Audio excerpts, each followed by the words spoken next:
नमो बुद्धाय दोस्तों। मेरा पिछला वीडियो भगवान बुद्ध के प्रवचनों पर था। दोस्तों, आपने एक पुस्तक, मैं आपको दिखाना चाहता हूं वो पुस्तक। ये है वो पुस्तक, आप समझ गए होंगे। इस पुस्तक का नाम है मनुस्मृति। ये पुस्तक आज भी बिक रही है।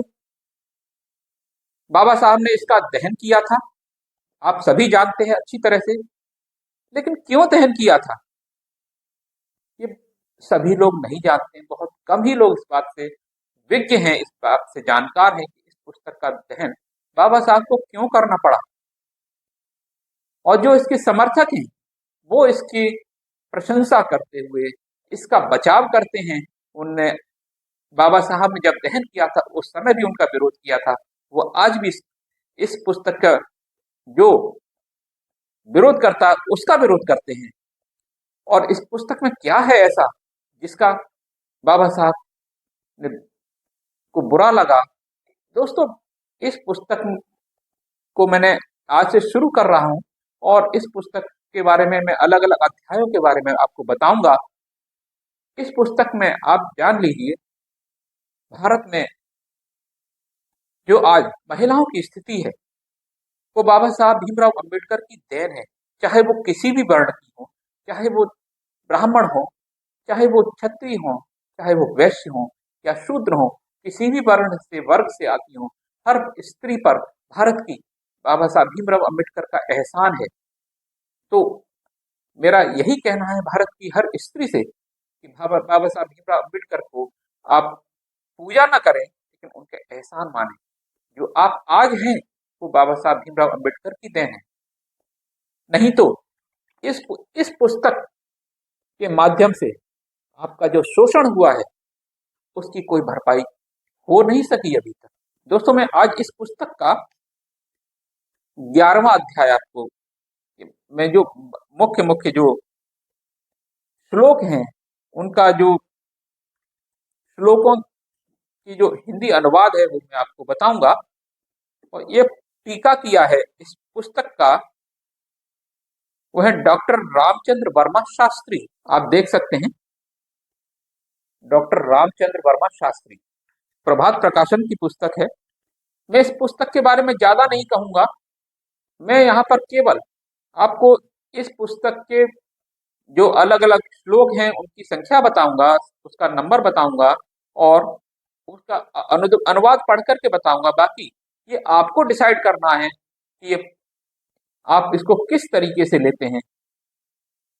दोस्तों, अध्याय 11वें का 6वां श्लोक है, उसका अर्थ है वो है वेद विद्या के वेत्ता और निसंग ब्राह्मणों को यथाशक्ति खूब धन देना चाहिए, क्योंकि इससे दाता को परलोक में स्वर्ग लाभ होता है। इसमें एक वर्ग विशेष को सर्वोपरि बनाया गया है।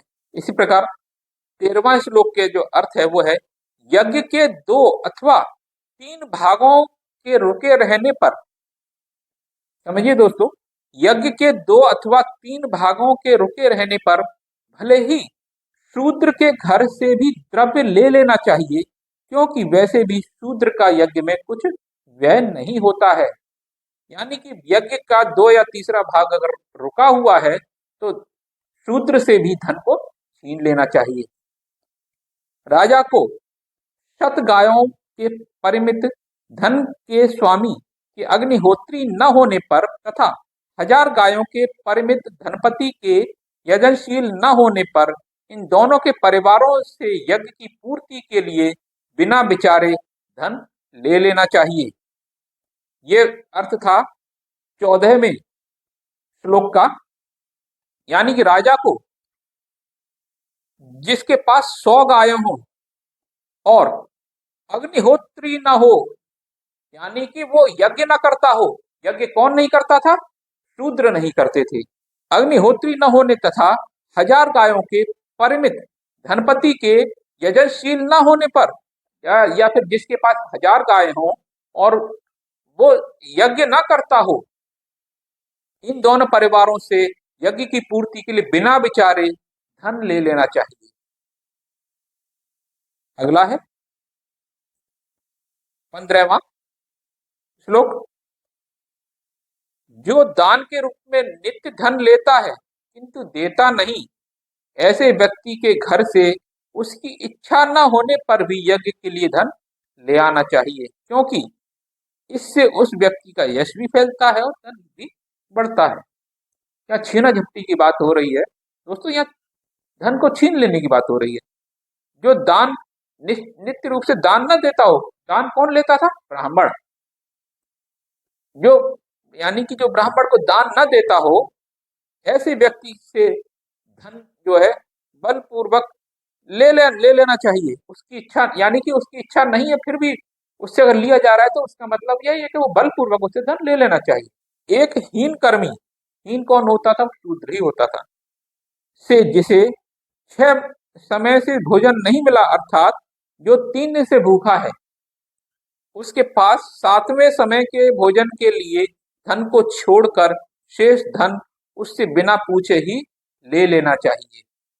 यानी कि हीन व्यक्ति, हीन सिवाय शूद्र के किसी और को नहीं उस स्थिति में थे कि उसका एक समय का, यानी कि जो 3 समय से भूखा तो है ही पहले से 3 दिन से, उसके 7वें समय का जो भोजन का जो धन है उसको छोड़कर बाकी सारा धन उससे ले लेना चाहिए। ये था श्लोक 16 अध्याय 11 का अर्थ। अब इसी अध्याय का 17वां श्लोक।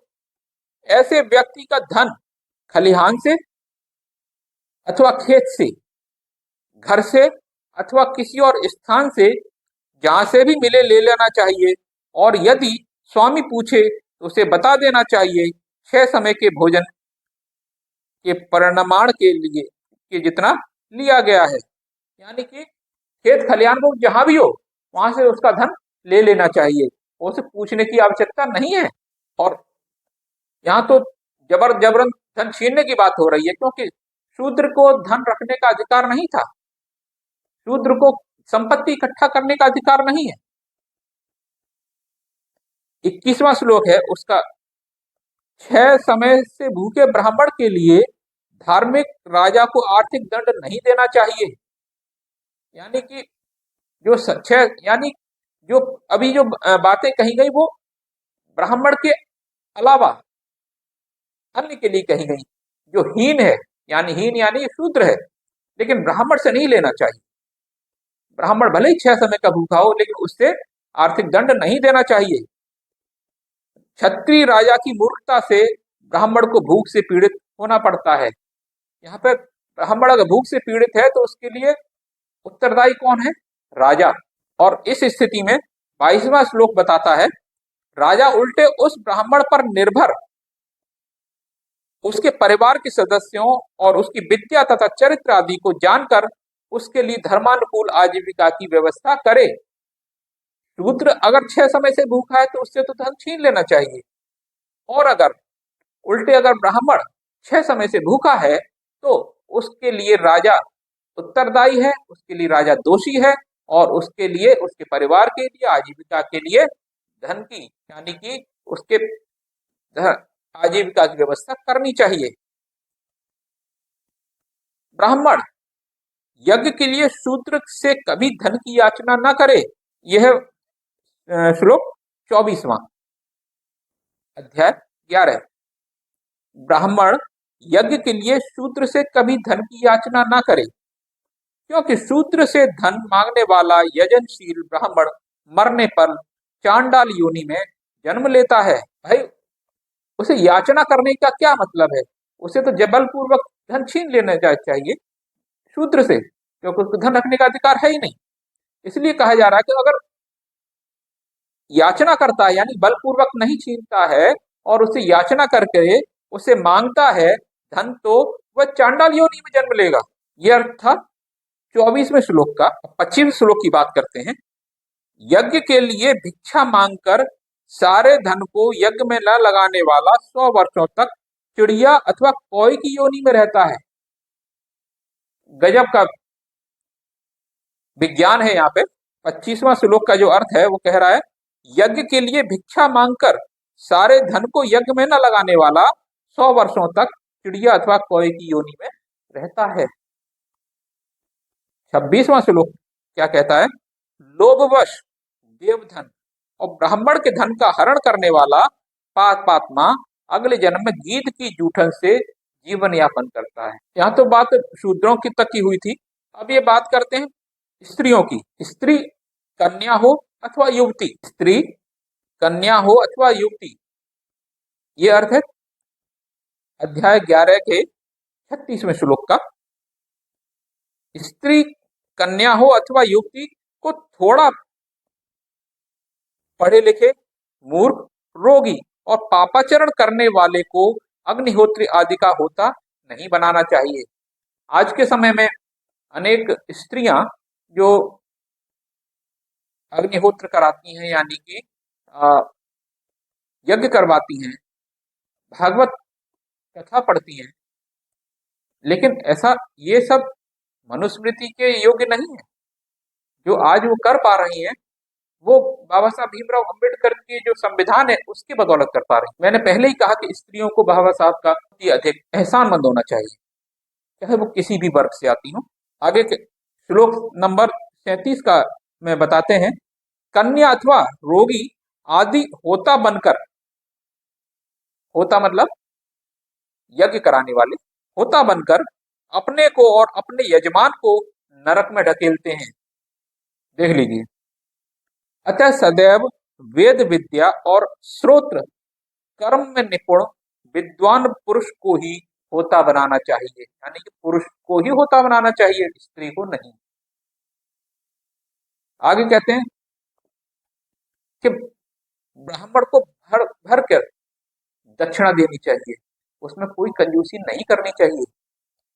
अल्प दक्षिणा कर्म, ये श्लोक है 40वां, उसका अर्थ है, अल्प दक्षिणा वाले यज्ञ से इंद्रियों, यश, स्वर्ग, आयु, कीर्ति, संतान और पशुओं की हानि होती है, इन सब का विनाश होता है। अतः यजमान को कभी अल्प दक्षिणा वाला यज्ञ नहीं करना चाहिए। इसका अभिप्राय यह है कि विधि विधान से यज्ञ कराने वाले ब्राह्मण को यदि पूरा पारिश्रमिक नहीं मिलेगा तो उसकी आत्मा दुखी होगी और वह यजमान को कोसेगा, जिससे यजमान का हित नहीं होगा। ब्राह्मण के प्रचार से यजमान का अपयश फैलेगा और लोकलाज से उसे ग्लानि अनुभव करनी पड़ेगी। तो भर भर के दक्षिणा दो। एक और इसमें बड़ा विज्ञान है जो बता रहे हैं कि अलग अलग जो पाप कर्म करने वाले लोग हैं उनमें वो अलग से पहचान लेते हैं। गजब। इसके 11वें अध्याय के 49वें, 50, 51 और 52 के अर्थ में आपको एक इकट्ठा बता रहा हूं। सोने की चोरी करने वाला कुनखी, यानी कि गंदे घिनौने नाखून वाला होता है, समझ आई भाई। मदरा पीने वाला उसके गंदे मैले दांतों वाला होता है, यानी कि गंदे मैले दांतों से पहचान जाएंगे मदरा पीता है। ब्रह्म हत्या करने वाला क्षय रोगी हो जाता है, यानी टीबी का रोग हो जाता है जो ब्रह्म हत्या करता है। तो समझ लो आज जो जिनको टीबी का रोग है, जो क्षय रोगी है, उनने ब्रह्म हत्या की है। गुरु पत्नी का गमन करने वाला चर्म रोगी, चुगलखोर, गंदी दुर्गंधित नासिका वाला, यानी जो चुगलखोर है वो गंदी और दुर्गंध वाली नाक से उसकी दुर्गंध आती होगी। झूठी निंदा करने वाला टेढ़े मेढ़े चेहरे वाला होता है। धन चुराने वाला अंगहीन होता है, अंधा, काना, बहरा, लंगड़ा आदि। धान्य आदि में अभक्ष्य पदार्थ मिलाने वाला अधिकांगी। तो इसके कानून की जरूरत क्या है? अब सब उनको उनको तो पहले से ही दंड मिल गया ना, तो इसको दंड छोड़ देना, इनके अनुसार तो उनको दंड में छोड़ देना चाहिए कि वो अपने आप उसको ईश्वर दंड दे देगा। यानी कि जो खाने पीने की चीजों में मिलावट करते हैं वो अधिकांगी, हाथ पैर की 6-7 उंगलियां होना, छोटी सी तीसरी जंगा होना, यानी कि उसके अंग अधिक हो जाता है। अन्न चुराने वाला मंदाग्नि रोग से पीड़ित हो जाता है। वाणी को चुराने वाला, किसी के मधुर स्वर से जलकर उसे सिंदूर आदि पिलाना अथवा बोलने का अवसर न देने वाला गूंगा हो जाता है। दोस्तों, वस्त्रों की चोरी करने वाला श्वेत कोढ़ से ग्रस्त हो जाता है और घोड़े को चुराने वाला लंगड़ा हो जाता है। तो ये तो ईश्वर ही इनको दंड दे देता है, तो फिर किसी कानून की क्या आवश्यकता है ना। इस प्रकार निंदनीय कर्म करने वाले दुष्ट लोग एक और सज्जनों द्वारा निंदित होते हैं और दूसरी ओर मूर्ख, गूंगे, बहरे, अंधे और विकृत आकृति वाले बनकर ही जन्म धारण करते हैं। गजब का विज्ञान। यदि पापी व्यक्ति प्रायश्चित नहीं करते तो उसका फल यह होता है कि वे अपन अगले जन्म में निंदित लक्षणों, गूंगे, बहरे, कुरूप और जड़ आदि के साथ उत्पन्न होते हैं। अतः बुद्धिमान व्यक्ति को अपनी शुद्धि के लिए आवश्यक रूप से नित्य ही प्रायश्चित करना चाहिए। यानी कि हर चीज का प्रायश्चित किया, ब्राह्मण को दक्षिणा दे दो और भर भर कर दे दो, तो पाप से मुक्ति मिल जाती है। अब श्लोक संख्या 59, 60, 61, 62, 63, 64, 65, 66 की बात करते हैं। निम्नोक्त सभी उपपातक हैं। उपपातक मतलब छोटा मोटा जो पाप लगता है उनसे। पहला गाय का वध, दूसरा न यज्ञ कराने वाले योग्य दुष्टों का यज्ञ कराना, तीसरा पर स्त्री गमन, चौथा अपनी आत्मा का विक्रय अर्थात सत्य की अवहेलना, गुरु, माता पिता, स्वाध्याय, यज्ञ तथा पुत्र का परित्याग, छठवां बड़े भाई से पहले छोटे भाई का विवाह करना, सातवां दोनों ज्येष्ठ और कनिष्ठ को कन्या देना, कन्या का पिता पापी होता है इसमें, यानी कि ज्येष्ठ और कनिष्ठ को अपनी बेटी देना, दोनों ज्येष्ठ और कनिष्ठ को यज्ञ कराना, ये यहाँ पुरोहित पापी हो जाता है। नौवां अपनी ही कन्या को दोषित करना, दसवां सूद लेना वैश्य को छोड़कर सभी वर्णों के लिए, 11वां व्रत भंग करना अपना अथवा किसी दूसरे का, 12वां तालाब, उपवन और स्त्री और संतान का विक्रय करना, 13 निर्धारित अवधि में उपनयन संस्कार न कराना, 14 बांधवों का परित्याग करना, 15वां नित्य वेतन लेकर अध्यापन करना।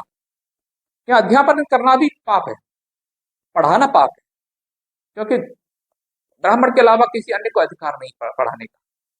वेतन शुल्क लेकर शिक्षा ग्रहण करना, न बेचने योग्य वस्तुओं को बेचना, सुवर्ण आदि की खानों पर अधिकार कर लेना, बड़े भारी यंत्र का संचालन करना, औषधियों का उन्मूलन करना, परिवार की स्त्रियों से धंधा करा के आजीविका कराना, मारण, उच्चाटन और वशीकृत प्रवृत्त अभिचारों का प्रयोग, ईंधन के लिए हरे वृक्षों का काटना, केवल अपने उदर भरण के लिए अन्न पकाना, निंदित अन्न का सेवन करना, अग्निहोत्र न करना, चोरी करना, ऋण लेकर न चुकाना, असत्य शास्त्रों का अध्ययन करना, नाचने, गाने, बजाने का व्यवसाय करना, जो आजकल सांस्कृतिक कार्यक्रमों में होता है, यानी कि ये भी पाप है।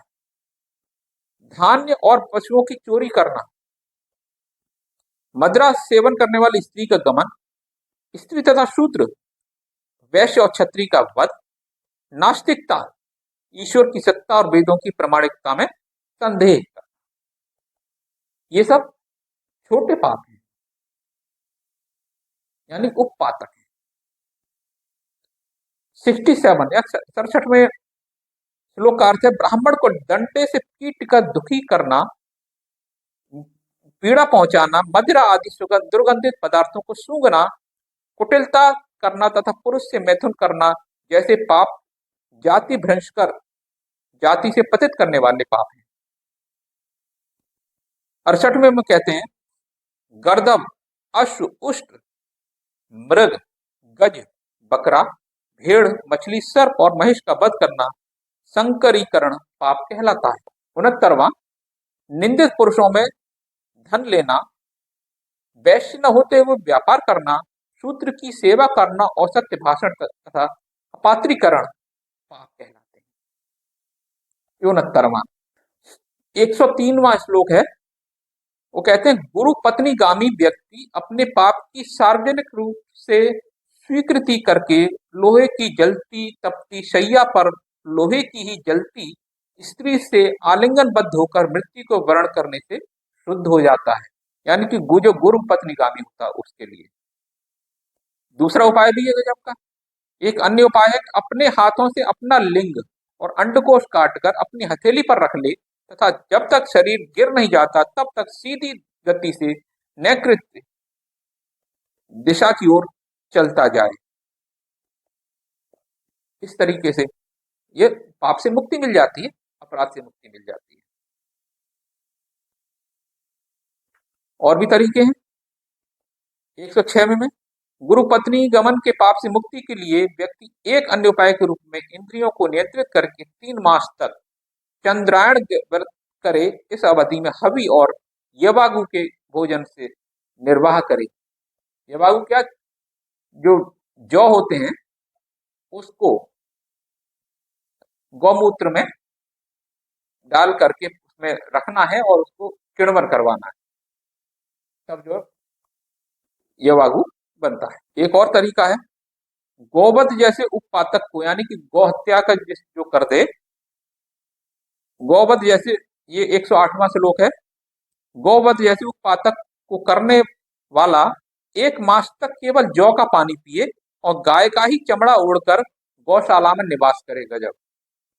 गौहत्या के पाप से निवृत्ति का दूसरा उपाय है कि 2 महीने तक जितेंद्रिय रहकर प्रतिदिन गोमूत्र से स्नान करे और रात्रि के प्रथम पहर में बिना नमक का खारा और थोड़ा सा भोजन करे। ये तरीका है, गौ हत्या से उसमें पाप मुक्ति हो जाएगी।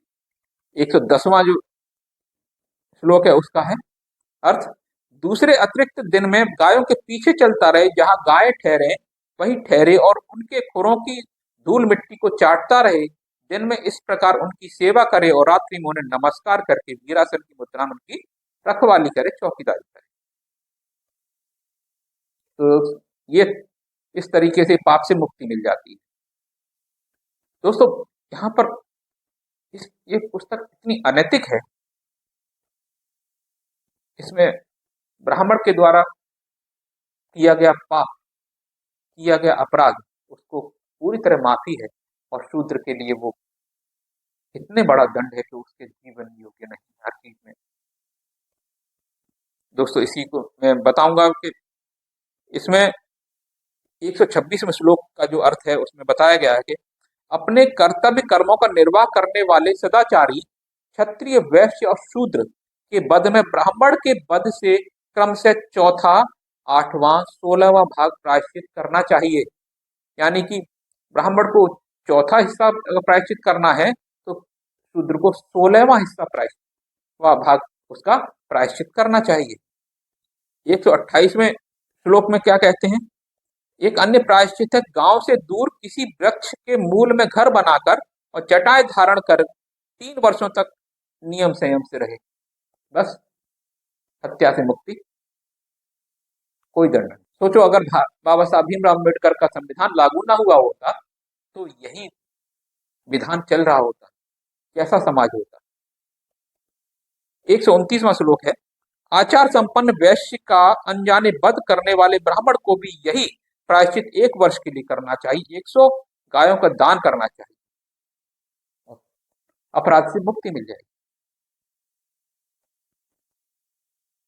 130 में क्या कहते हैं, शूद्र का वध करने वाला ब्राह्मण इसी सारे व्रत को 6 माह के लिए करे और ब्राह्मणों को 1 बैल और 11 सफेद गाय दान में दे। यानी कि शूद्र के हत्या की कोई अफसोस नहीं, कोई अपराध नहीं, यानी कितने भी शूद्रों की हत्याएं की जा सकती थी आसानी से। फिर आगे 131वें में कहते हैं, बिल्ली, नेवला, चिड़िया, मेढक, कुत्ता, गधा, उल्लू और कौए को मारने वाले को शूद्र वध के संदर्भ में निरूपित प्रायश्चित करना चाहिए। यानी कि शूद्र की जान की कीमत क्या है? बिल्ली, नेवला, चिड़िया, मेढक, कुत्ता, गधा और उल्लू और कौए के जीवन के बराबर उनकी जान की। 133वें श्लोक में कहते हैं, सर्प के वध के प्रायश्चित के रूप में लोहे की कड़छी और नपुंसक के वध के प्रायश्चित के लिए धान्य का ढेर, पालन भार यानी कि 9 किलोग्राम तथा 1 मासा पीसा हुआ सीसा धन में देना चाहिए। यानी कि शूद्र से भी ज्यादा बुरी स्थिति नपुंसक की, जिनको किन्नर कहा जाता है। मात्र 9 किलोग्राम धान्य दे करके उस जो अपराध है उसके मृत्यु का, उसको हत्या का, उससे मुक्ति मिल जाती है। ये अनैतिकता है दोस्तों। ये इसमें शूद्र की जान की कीमत कुछ भी नहीं रखेगी, और नपुंसक की तो उससे भी ज्यादा बदतर स्थिति, उनको इंसान समझा ही नहीं गया। और स्त्रियों की स्थिति तो इससे भी ज्यादा बदतर थी। 138वें श्लोक में कहते हैं, चारों ब्राह्मण, क्षत्रिय, वैश्य, शूद्र वर्णों की चरित्र भ्रष्ट स्त्रियों का अनजाने में वध करने पर शुद्धि के लिए क्रमशः चर्मपुट, धनुष, बकरा और मेढ़ा दान में देना चाहिए। अगर ब्राह्मणी का वध कर देते हैं तो चर्मपुट दो दान में, अगर क्षत्रिय क्षत्राणी का जो वध किया जाता है तो धनुष दान में दो, अगर वैश्य स्त्री का वध किया जाता है तो बकरा दान में दो, और अगर शूद्र स्त्री का वध किया जाता है तो मेढ़ा दान में दे दो। हद हो गई यहाँ पर अनैतिकता की स्त्रियों। लेकिन फिर भी स्त्रियां पता नहीं क्यों इसको माथे से सर से लगाई घूमते हैं। स्त्रियों को तो, शूद्र को तो फिर भी कुछ समझा गया, स्त्री को तो कुछ भी नहीं समझा गया किसी भी वर्ण की। 140वें में कहते हैं, अस्थि न रखने वाले छोटे छोटे हजार जीवों के वध का प्रायश्चित एक शूद्र के वध के प्रायश्चित के समान ही है। यानी कि ऐसे जीव जिनमें अस्थि नहीं है, ऐसे हजार जीवों के की अगर वध हो जाता है तो उसका प्रायश्चित शूद्र के वध के समान है। इससे भी बढ़कर एक और कहते हैं, 152वें श्लोक का जो अर्थ है, पतित व्यक्तियों के घर का अन्न और स्त्रियों तथा शूद्रों की जूठन, मांस तथा अन्यान्य अभक्ष्य पदार्थों के खाने का प्रायश्चित 7 दिन तक यवागु, यानी कि जौ का जो सत्तू है वो गौमूत्र मिला करके पीना है। अब दोस्तों देख लो, आज के समय में जो स्त्री की जूठन नहीं खा सकते थे, उस समय स्त्री के, यानी कि स्त्री को किस स्थिति में पहुंचा दिया गया था। 178 श्लोक में कहा गया है कि ब्राह्मण किसी वैश्य अथवा शूद्रा के गमन से एक रात में ही जो पाप अर्जित करता है, उसकी निवृत्ति के लिए उसे 3 वर्षों तक भिक्षा के अन्न पर जीने और नियंत्रित गायत्री मंत्र का जाप करते रहना चाहिए। यहाँ पर ब्राह्मण के लिए कोई भी दंड की व्यवस्था नहीं, कितना भी बड़ा वो अपराध कर दे। एक और वैज्ञानिक चीज बताता हूं इनकी मैं। 199वां श्लोक है, कुत्ते, गीदड़, गधे, मनुष्य, अश्व, ऊंट, सुअर तथा अन्य मांसाहारी ग्राम पशुओं के काटने पर मनुष्य प्राणायाम से ही शुद्ध हो जाता है। इनका विज्ञान कहाँ है? आज के समय में सब जानते हैं कि काटने से रेबीज हो सकता है, इंजेक्शन लगाया जाता है, वो कह रहे प्राणायाम से ही शुद्ध हो जाता है, कोई इंजेक्शन वगैरह लगाने की आवश्यकता नहीं।